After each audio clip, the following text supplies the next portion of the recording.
बिना कारण किसी भी जीव को परेशान करना, बिना कोई वजह हमारे आसपास के लोगों को हैरान परेशान करना, पशु पंखी को हैरान करना, ये सब बात बहुत गलत है और उसका परिणाम हमें चक्रवृद्धि ब्याज सहित चुकाना पड़ता है। ऐसी ही एक बात आज मैं आपके सामने लेकर आया हूँ, तो आप मेरे साथ इस वीडियो के अंत तक बने रहें। हेलो दोस्तों, मैं हूँ राजेश आहिर और आप मुझे राजेश आहिर 369 चैनल पर देख रहे हैं। एक बार बाल कृष्ण अपने ग्वाल सखाओं के साथ यमुना किनारे गैया चरा रहे थे।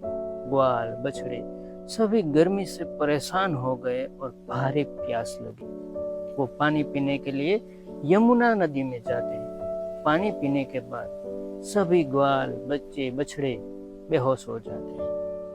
ये बात कृष्ण को पता चल जाती है कि ये पानी विषैला है और उसमें विष कहाँ से आया। उसे मालूम पड़ता है कि ये यमुना नदी में एक कालिया नाम का बेहद खौफनाक नाग रहता है, सांप रहता है। कालिया नाग इतना खतरनाक था कि वो इतना जहर उगलता कि उसके ऊपर से जो पंखी पसार होते वो पंछी भी बेहोश हो गए, पानी में गिर जाते थे। इस कुंड की जो हवा चलती थी वो हवा मैदान पर किसी वृक्ष, पेड़ या तो किसी घास से स्पर्श करती तो वो भी जल जाता था। गर्मी के मारे वो पानी बहुत ही उभार ले रहा था। कृष्ण मन में ठान लेते हैं कि ये यमुना का पानी शुद्ध करना है और यहाँ से कालिया नाग को निकालना। वो अपने फेंट को कमर पे बांध के कूद जाते हैं यमुना। वो बच्चा पानी से खेल रहा था, लेकिन कालिया को देखकर वो डरा नहीं। इसलिए कालिया क्रोधित हुआ और उसने कृष्ण को जकड़ लिया।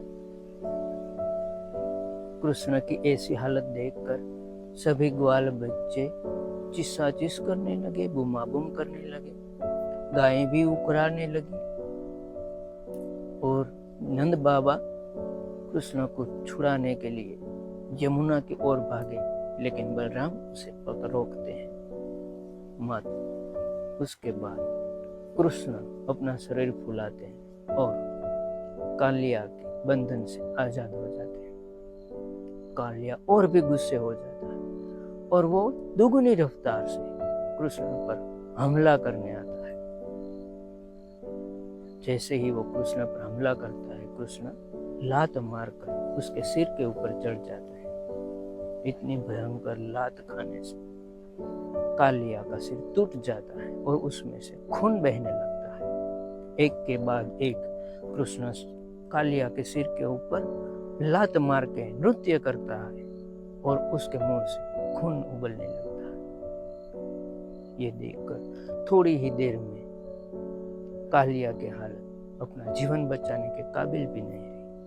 कालिया की ऐसी हालत देखकर नाग पत्नियां कृष्ण से विनती करती है कि आप हमारे पति को माफ कर दें और उसने की हुई गलती की उसे प्रायश्चित करने का मौका दे। कृष्ण नाग पत्नियों की बात सुनकर कालिया को माफ करते और उसे प्रायश्चित करने का मौका देते हैं। फिर वो आदेश करते हैं कि तुम यमुना छोड़कर चले जाओ। यमुना छोड़कर चले जाने के बाद कृष्ण यमुना का पानी विष रहित और अमृत समान बना देते हैं।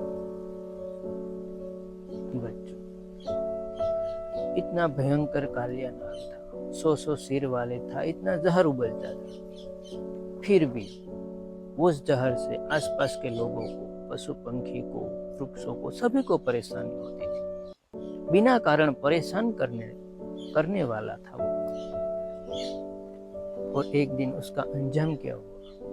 ऐसे ही हमारे जीवन में हमें कभी बिना कारण किसी को हैरान परेशान नहीं करना। अगर ऐसा होता है तो वो सब दुगना होकर हमारी ओर ही आता है और हम अपने जीवन में बहुत बड़ी मुसीबत में, संकट में फंस जाते हैं।